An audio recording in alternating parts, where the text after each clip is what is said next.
Welcome to another episode of Flippin' Rich. Well, Peter, today, what we need to talk about is what makes an actual real estate fix and flip an actual deal. Okay.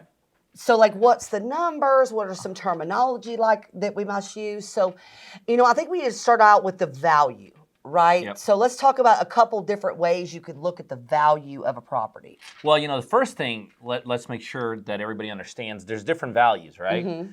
And when we're doing fix and flips here, we're looking at two values. We're looking the as-is value. Mm-hmm. Now, first of all, let's talk about the values. So first we're looking at as-is value, and then we're also looking at the value once we fixed it up, which is called ARV, and I know we're going to get into that, right? Now, interestingly enough, the ARV always has to be higher than what we're buying it for, right? Mm-hmm. But if you think about it, and this kind of is a little bit counterintuitive, sometimes the as-is value is not where sometimes we're even paying more than it's actually worth, because the money is made on the ARV value. Now, here's the one time where it's good to have a high as-is value. Mm-hmm. It gives you more options. Gotcha. Right? So if we're buying a house for $100,000, right, and as-is only $80,000, but if we put 50 into it, it's $210,000. It's a deal, right? Mm-hmm. But it's only a deal if we spend $50,000, which makes it much more risky, which makes a lot of time. But let's say we're buying the same house for $100,000, and the as-is value is $120,000. Well, that's a lot less risky deal, right? Because we know on that deal we're going to be fine. Even if we got to dump it, get rid of it. Well, for somebody that's new, and let's just say, God forbid, something happens, and they can't get the financing for the rehab, and they have no choice but to just turn around and sell it as is, at least they don't lose money and might even be able to make, $8,000 or $7,000 or $8,000. Or think about it, you're thinking it's $50,000. It's not a matter. Let's say you get the financing, right? Uh-huh. And this actually happened to me before. You remember this huge house? Remember on Lake Lanier, the 20? Oh yeah, the one in Gainesville. The one in Gainesville. So you remember. So we were going to do this deal, right? We were buying it for $1.1 million, and the rehab was $1 million, and the ARV was I forgot, $3 or $4 million. So initially it looked good, right? Mm-hmm. But then the contractor bailed on us. All right, the contract bailed on us. And so, you think about it, it's not just whether you get money or not, you could do the deal. A lot of other things can happen. So you always want to make sure you kind of have that fallback, if at all possible. Mm-hmm. So bottom line is this. If your as-is value is higher than your purchase price, you're a lot safer in terms of being in the deal safe, no matter what happens, whether you get financing, whether you don't have financing. Because then the other thing you could do, you could just wholesale, right? Then you don't have to even close on it at all. You could just flip the deal out and do sometimes you need cash flow coming in quicker, right? A Yeah. rehab, you could be looking at waiting to get your money 3, 6, 9 months from now. At least with a wholesale deal, that'll get you that cash flow, that's coming in now. Well, we talked about values. We talked about as is, the ARV, which stands for after repair value. Once it's fully fixed up, what could it sell for? Let's talk about price ranges a little bit. And nobody wants to talk about this, but I'm a firm believer in purchasing and renovating properties more in blue-collar working class areas. I know a lot of you are watching shows on Netflix, on Discovery Channel about flipping, selling Sunrise and flipping houses here. And they're doing these huge renovations on high-end properties. Yep. Now, I definitely think there's a market for that. Don't get me wrong.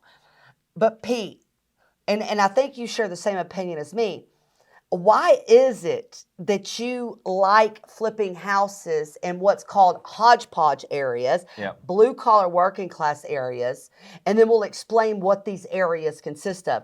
But why do you like investing in those areas? Well, why don't we just use a real-life example? Okay. So, we've been doing this for 2 decades, thousands of deals. We have a whole team. We have partners all over the United States. So you think if anyone's ready for a high-end flip, it would be someone like us, right? Maybe not. So, and I think you know where I'm getting with this. So we just did a deal, and it was at Fort Myers. And Julie's right. We like to stay in these pockets. And I really, if you're talking about pricing, because I know you're listening to this all over the place, if you're talking about pricing, I would say wherever city you're listening to this in, take your median price and stay at that price or below. Like here we're in Mm-hmm. Atlanta, I think median price is like $250 here. So in Atlanta, I would not go into a $6 million deal. I'd stay at $250 or below. The other good thing about those deals is you have a bigger buying pool on the back end for those. But so we just did a deal outside our box. We just did $1 million deal in Fort Myers. We spent, I don't know, 120,000 fixing it. You know, pretty cool, right? We listed it for 1.5 million. You know, we had like $400,000 spread. Well, that $1.5 million listing now, we're at 1.3. Yeah. So bottom line is this. There's a lot of reasons why you want to do what you said. Number one, the pool, like I said, the pool of buyers is a lot bigger. Number two, usually in these high-end properties, and I know you're talking about the sunsets and the TVs and all this, there's a lot more needs to be done in these high-end properties. You know, you're doing a $200,000 or $100,000 home, you don't have to make it drop-dead gorgeous. You got to make it livable, you got to make it presentable, and you got to make it nice. You're doing a $3 million house, it's got to be drop-dead gorgeous. Yep, You know what I mean? and the materials alone. You know, I kind of, this has always been my rule. And not that I get all my materials here, but I like to do a flip where I can literally pick out all of my materials from a home improvement store. Now, I know that's crazy, Well, but you don't have to sit and wait months on a piece of material. You can go to Home Depot, you can go to Lowe's, you can go to your local home improvement store and literally find the stuff that's needed for the flip. I mean, why do you think that's easier than what we're talking about with these multi-million-dollar homes that need special attention? well, let me give you again another real life example that's actually taking place to a friend of mine. So he's building a high-end home right now, a custom home. This is going to blow your mind. The home could have been done already, right? We're sitting here, it's what, May, June, whatever, 7th. The home could be done. Do you know they're 26 weeks away from finishing? Wait, but you know why? It's a high-end home. It's a custom home. He can't go to Home Depot or Lowe's to get it. He had to custom order his windows. Now, look, if you forget a kitchen sink, no big deal, right? You can you put a different one in short term. You can't fudge windows, right? So he's literally had to put off the sale of his own home, had to put off a move that they had scheduled for 20-some weeks to get these windows in. So bottom line is this, there's a lot of issues you're gonna run, a lot of unspoken issues, things that you don't even think about. Like right now, again, we're in a world of back orders, right? Just coming out of a pandemic, a lot of things are already slowing things down in terms of the supply chain. Well, guess what? The more expensive, the more high end, the more chance that you're not gonna be able to do it. Here's the other thing you gotta think about, carrying costs. Think about like if you're carrying a $100,000 home, it is very realistic on a $100,000 home to be carrying that for about $1,200 a month. If you're carrying a hard money loan, $1,200, maybe $1,500. Guess how much the carrying cost on this $1 million deal is for me? I know how much it is, but tell everybody. It's about $10,000. Yeah. Which means every 30 days extra we're sitting on it, we're going in a hole or we're knocking it off our profit $10,000. Now you may be thinking to yourself, well, gosh, Pete, if you're making $200,000, what's $10,000? You'll be shocked. You'll be shocked how quick. 10,000 will eat up a profit real quick. Very quick.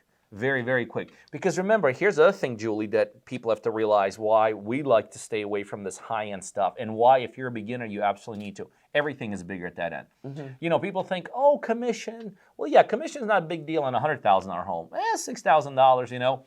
Guess how much commission is on a $1.5 million home? So everything gets to be a lot bigger. You know, you can wipe out $100,000 on just commission on these multi-million-dollar homes. I mean, that's like money that you just like right off the top, gone. Closing costs, you know, $100,000, $200,000 home. Yeah, we'll do a concession for $3,000 closing costs.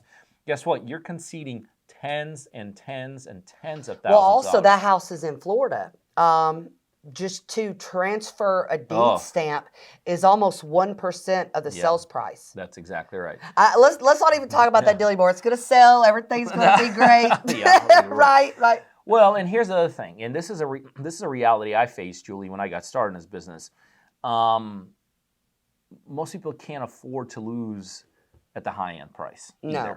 I mean, let's face it, we all take losses. You and I still, after being doing this for over a decade, still take losses sometimes, right? Well, it's one thing to take a loss of $10,000 on a $150,000 home. You know, kind of no harm, no foul. I mean, most people, even if even if it doesn't feel good, even if you don't have it right now, 10,000 could be recouped, you know, over a fairly short period of time. But when you're taking hits upwards of like 60,000, 100,000, let's face it, most people can't do that. I just really, as I think about it, I can't spin it in any way that I would recommend a brand new person do a high-end home. No, no. And you know, too, this is something I think about. I don't mean to be doom and gloom, right? But we're kind of in a market right now where Oh, yeah. nobody's quite sure what's going to go on. Let's say I'm renovating a property and home sales just bottom out and you're literally stuck with houses. I still want to be able to, if I had to, rent those houses out. Oh, yeah, good point. Okay? Right. So the more expensive of the home, and this is generally the way it looks, the less the rent. It's not unheard of to have a $150,000 house, a $250,000 house, where you're getting $1,500 to $2,500 a month in rent. Yep. So your rent is more than your payments. Yep. You got $1 million house, you're what? Going to get $3,500 a month in rent, $4,000 a month in rent, and you're barely going to cover your insurance, your taxes, the mortgage payments. At least on these smaller ones, if the hits the fan, you can at least put a tenant in there. Well, the other thing you got to think about, you know, again, you know, people are like, well, why are you guys talking negative? I mean, I'm going to make money in my deal. And we hope you do. And trust me, we hope we make money in every one of our deals.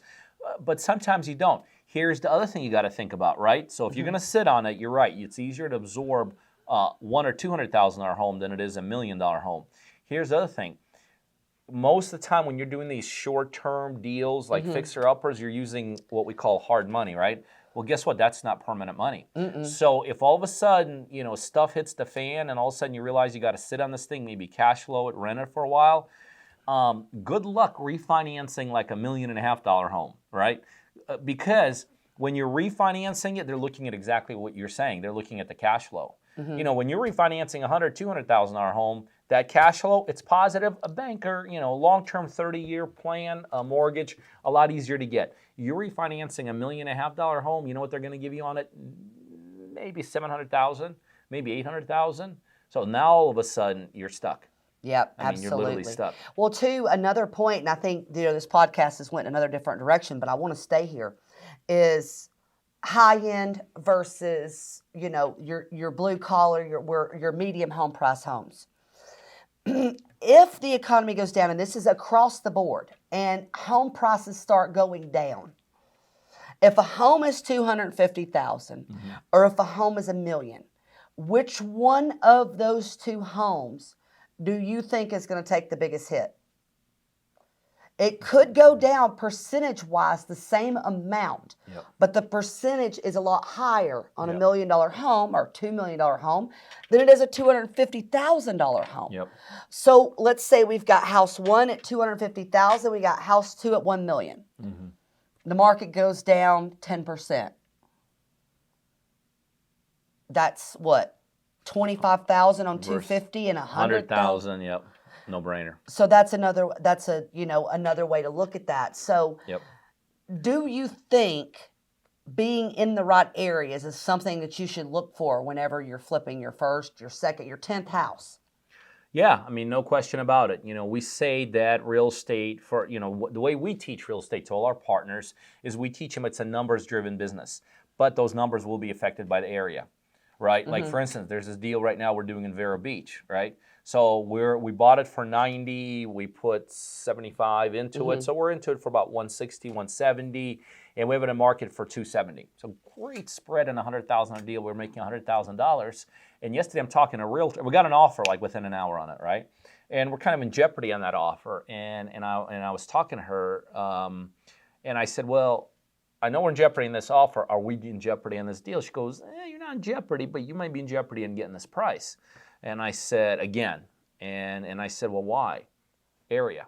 She said, you're in one of the worst areas here in Vero Beach. You know, she said, had you been a mile down the road, we'd not only get 270, we'd probably get upwards of 300. But where you are, you're really, really pushing. So we like the nicest house in the neighborhood? we're not only the nicest, but we're in a bad, bad neighborhood. You know, the kind. She said, "This is not funny.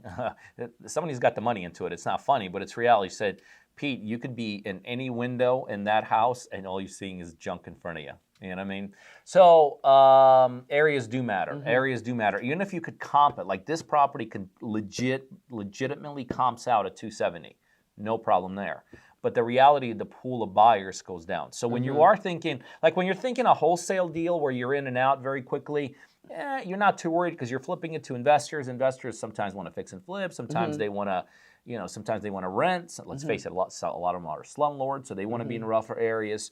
But like when you're doing fix and flips, most families aren't like thinking, you know what, let me go into the worst part of Atlanta, right? Like when people are buying houses, I don't care what financial situation you're in, you're not thinking, well, let me just go buy in the ghetto. And it can be different if they've got kids or they don't have kids, No question.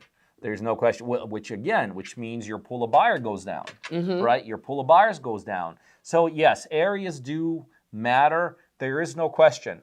You want to zero in into the right price point, which Julie and I just talked about, and medium and less. But I would say in a fix and flip, stay away from the worst parts of town. Things can go wrong in those areas. A lot more than things can go right in a $200,000 area as opposed to you're in a $70,000. That's an easy target. So yeah, absolutely. Areas do matter. Absolutely. Well, I think this was a great episode of kind of what price range, what the different types of flips are. We hope you enjoyed this today, and we'll see you next time.